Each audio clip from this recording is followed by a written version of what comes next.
everyone. Today, as planned, I'm going to do a cookie demonstration. I know I'm not there in person. I apologize for that. But you're still going to get to see what I had planned anyways, so it works out okay. So what I'm going to show you is cookies. So I'm going to make cookies. You guys are going to do cookies as your first lab. The reason why I do this as a demo is because I really want you guys to observe some of the different measuring techniques that I use. I know some of you guys have experience in the kitchen, but we all kind of want to be on the same page when it comes to different measuring techniques and different expectations in terms of lab procedures. So I'm going to kind of go a little bit quick through this, but want to make sure that you guys see the different steps. So I'm going to do a demonstration of chewy oatmeal cookies. They have M&Ms in them, so basically a monster cookie without the M&Ms, or without the peanut butter. So what you did not see, I have my hair pulled back, my apron is on, and I've already washed my hands. The next thing I would do is set up my sink water according to those lab procedures. You have left side is your soap side, right side is your rinse, and then you have a towel out next to that to let things air dry as you're working throughout lab.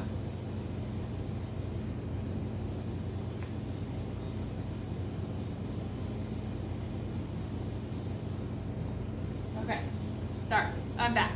Okay, so I'm gonna get started. What I have here is 3 cups of oats. My recipe says in a smaller bowl, I'm gonna combine some of my dry ingredients. So that is oats, flour, soda, and salt. So really important with the flour. One of the videos that you've seen is that flour can kind of pack itself down. So when you measure flour, you kind of have to be very careful with it. So this is an ingredient where you're gonna need a spoon to measure. And what you're gonna do is kind of loosen it up. I'm kind of low on flour, but you're gonna loosen it up and you're gonna do the spoon and scoop method. I know this looks like a lot of work, but this will ensure that you don't get too much flour. If you were to just dip right into the cup or into the container, it could pack it down and then make it more dry than it needs to be. I'm gonna use, what I do to measure is I overfill it, and I'm gonna use a straight edge spatula to level that off. So it's a nice level scoop. If you do not have a straight edge spatula at home, the back of a butter knife will work just fine. So I have 1, and then I'm gonna do a 1/2 cup. So same process, kind of loosen it up, and then spoon and scoop, overfilling it, and then we will level it off. I sometimes see students pack it. Remember, that's why you're doing the scoop method, so I don't want to see that. Sometimes people tap it. As long as it's full, just a swipe will work just fine. So that's 1.5 cups of flour. With my oats, the oats you can just dip right in, it's not like the flour. Soda. In your kitchen, you're at school, we have baking soda and baking powder. They are kept in the same container because we buy in bulk. So very, very important when you're working throughout labs that you look at the labels. So baking powder, baking soda, are they the same? No, they are very different. We'll talk in another unit about their differences. So I want, for this particular recipe, baking soda. And the nice thing is I can just lift the big side and then dip my spoon in and level it right on the edge there. So this is 1 teaspoon of soda. So I make sure I use the correct spoon, dip inside, and then just drag it on the lid to level it off. So I get a nice level teaspoon. Okay, so that's gonna act as a leavening agent for us.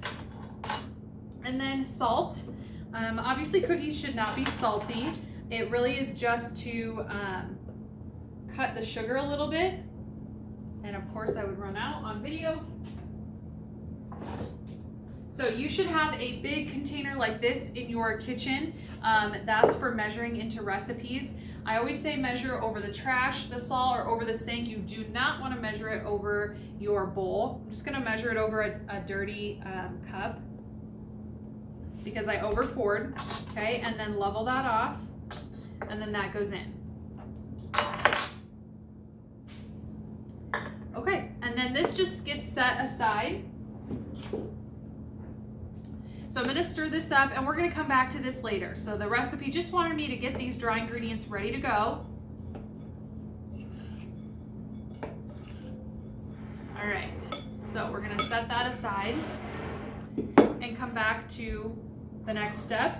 Now step 3, it says to cream together. Okay, so cream is something that you have learned about with the tools. So when we cream together, we're using the electric hand mixer. So creaming involves butter or another fat and sugar. So for our recipe, we actually have 2 types of sugar.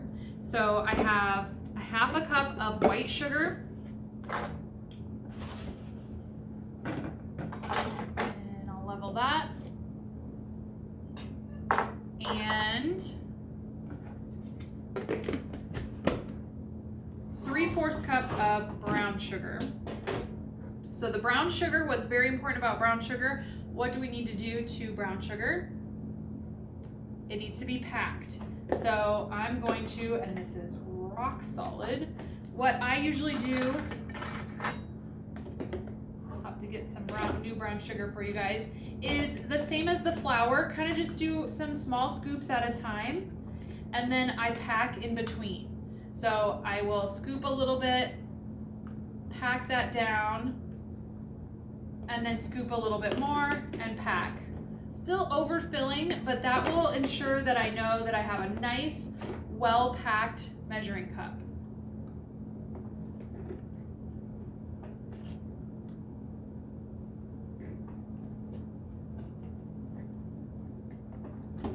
Usually doesn't take this long if it's not super hard.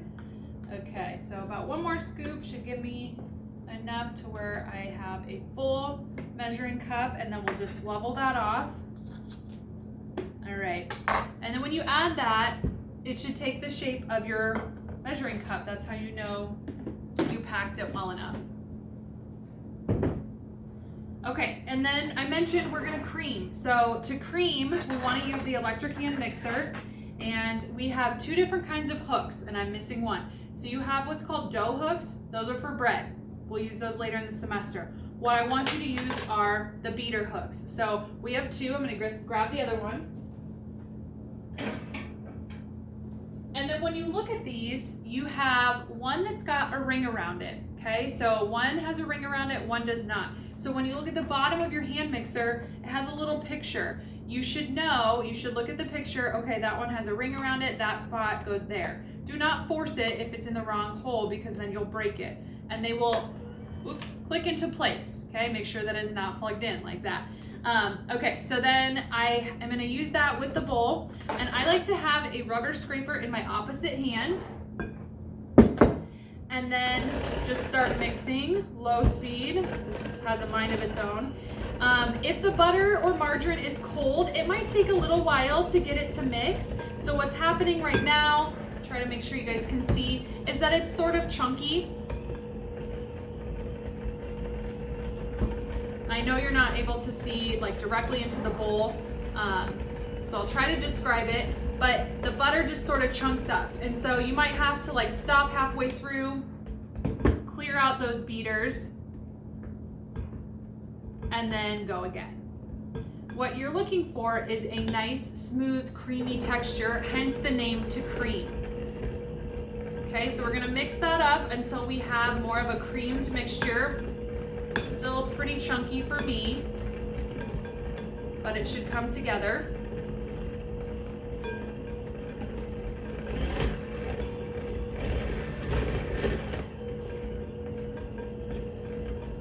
If you have a stand mixer at home, this would be the same thing.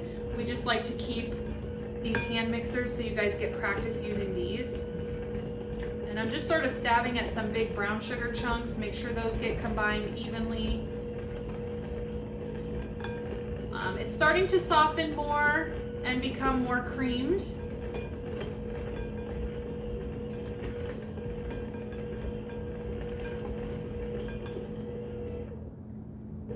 So after a while, you can kind of speed that up.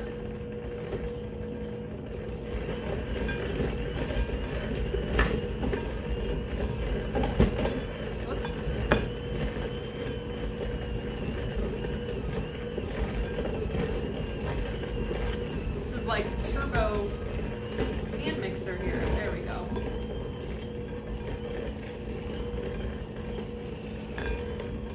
Okay, so it'll start to come together and almost look like a dough. nice and creamy. The butter's not in any huge chunks, so we're looking good. Okay, so you can kind of see that. That's what we want. Next, my recipe says to beat in the egg and the vanilla. So now we're adding a little bit of moisture. I have 1 egg. I crack it into a custard cup first for a couple of reasons. We want to check for a bloody egg, because we obviously wouldn't want to use that. And then of course shell. So we always crack into a separate container, separate dish. And so for vanilla, I want 1.5 teaspoons. So for vanilla, I'll usually just grab the spoons. And then again, not an ingredient we want to measure over the bowl. So if we get too much, it's not going to be good.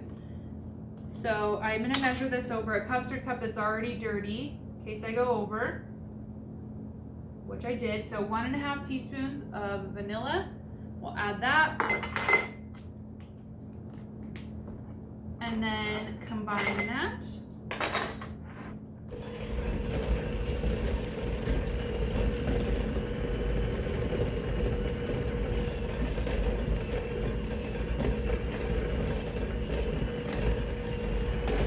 This is going to add some moisture, and the egg acts as a binder to help sort of glue those ingredients together to really get a nice creamy mixture.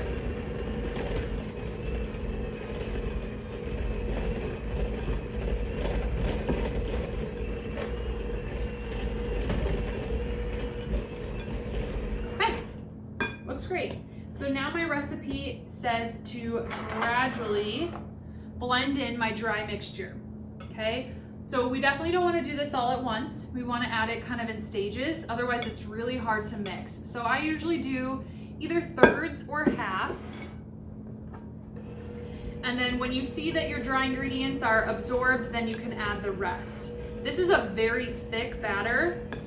If you do this recipe at home, you could add peanut butter like right before you start adding your dry ingredients. When you add the egg, that's when you would add peanut butter if you want a monster cookie, but we are going to leave that out.